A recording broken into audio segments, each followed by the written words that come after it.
another weekend, another race at the Red Bull Ring, and another one for the history books, as Miguel Oliveira ratcheted up the sheer unpredictability of this year's 2020 MotoGP World Championship with a hard-fought and landmark-laden win. He's naturally one of our big winners this weekend, but who else shone? And who else needs to go and lay down in a dark room for a couple of weeks?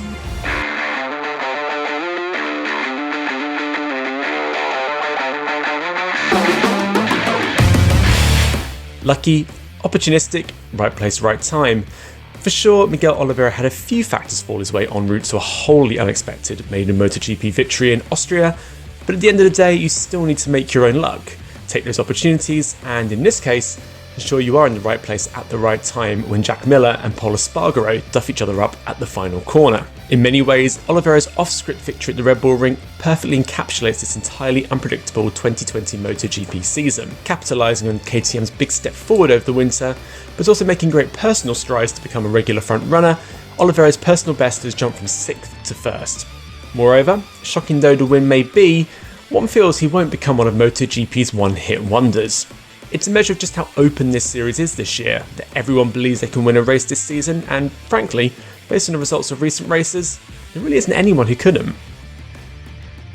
While we doff our caps to Oliveira, we stand and salute the venerable, the veteran, and the very deserving race-winning Tech3 Racing team. It's remarkable to think that Tech3 Racing came into this race weekend yet to taste the winner's champagne in MotoGP in almost 20 years of trying.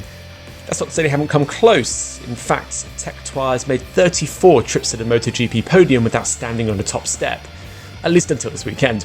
Better still, it's justified all the difficult decisions that led to it parting ways with the competitive Yamaha team, which in turn paved way for Petronas SRT to come in and make its own mark, and commit to KTM. Tail-end results in 2019 raised some questions about the wisdom of such a move, with KTM providing greater like-for-like factory support than Yamaha ever could, and Tech3's Hervé Poncharal, one of the wisest minds you'll find in MotoGP, the team hasn't had to bide much time to reap its rewards. It's been a long way, but that just makes victory taste all that bit sweeter. As far as eventful weeks go, Johann Zarco was perhaps the busiest bee of anyone in MotoGP, and yet despite the whirlwind of drama around him, he rarely let his smile drop. The hangover from the huge Austrian MotoGP accident last weekend saw Zarco belatedly diagnosed with a fractured scaphoid, necessitating surgery, but it also saw him come under fire from certain quarters over the role he played in what others felt was a racing incident. So, on Wednesday Zarco underwent surgery, on Thursday he met with stewards who gave him a pit lane start punishment for his next race, and he missed Friday's track action altogether. Nonetheless, with just one practice session behind him, Zarco sets the third fastest time in qualifying. The top Ducati rider on a year-old Desmond Sedici at the manufacturer's most successful circuit. Now that is how you respond to the doubters. Alas, that penalty and a lack of stamina neutered his race day chances. There is something satisfying about including both KTM and Zarco on our big winners list this weekend, almost exactly a year after the two parties endured its rather bitter divorce. If it's not watching its riders ducking out of the way of flying motorcycles, one of which was also one of its entries, it is holding its breath as Maverick Vinales is forced to throw himself off the Yamaha to extricate himself from his brakeless M1. After 2 weekends in which riders complained the Yamaha brakes felt spongy and unresponsive, or in Fabio Quartararo's case, like a clutch lever, the worst case scenario unfolded as Vinales pulled the brakes, felt nothing, and bailed at 230 km an hour.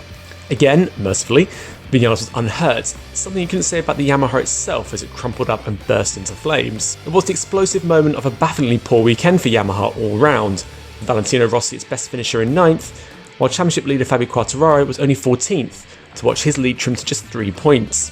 Granted, the Red Bull Ring is up there as one of Yamaha's bogey circuits, but in such a wide open season, it can't afford to pile technical issues on top of indifferent competitiveness. After a brilliant start to the year, Yamaha really needs to regroup for Misano. The news that Marc Marquez is all but out of action for the remainder of the 2020 MotoGP season will be a bitter pill to swallow for HRC bosses, as they ponder whether to persevere with Stefan Bradl alongside rookie Alex Marquez, given the German has contributed nothing to its title defending team's meagre 16-point haul so far. Nonetheless, with the same 2020 RC213V material beneath him, it stands to reason that Cal Crutchlow becomes Honda's de facto team leader despite his LCR colours. However, his wrist injury at the start of the season notwithstanding, the Briton barely cracked the top 15 across the 2 Austrian weekends. In fact, with only 7 points so far to his name, after a 17th place finish this weekend, Crutchlow is now bottom of the full-time riders in the standings. Indeed, Honda's focus on Marquez is more than simply resource-based. with the RC213V curated to his needs, making it particularly difficult for someone like Crutchlow to forge development along, especially in his absence.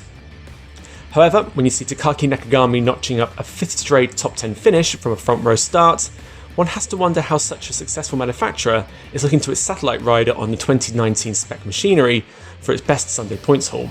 Okay, Joan Mir is not a loser per se, but he definitely lost out on Sunday. Indeed, he could and probably should have been right at the top of this piece as the big winner. The Spaniard pulling all the strings together, good practice pace, great qualifying performance, and an excellent strategy to forge what was destined to be a fantastic maiden win for Suzuki. However, the red flag came to ruin it. Mir stuck with a used tyre on a grid of fresh rubbered rivals, leaving him an unrepresentative 4th at the checkered flag. Nevertheless, it's very encouraging to include what to expect from Mir and Suzuki when it all clicks. Another example of the so-called next generation already being well here and well present.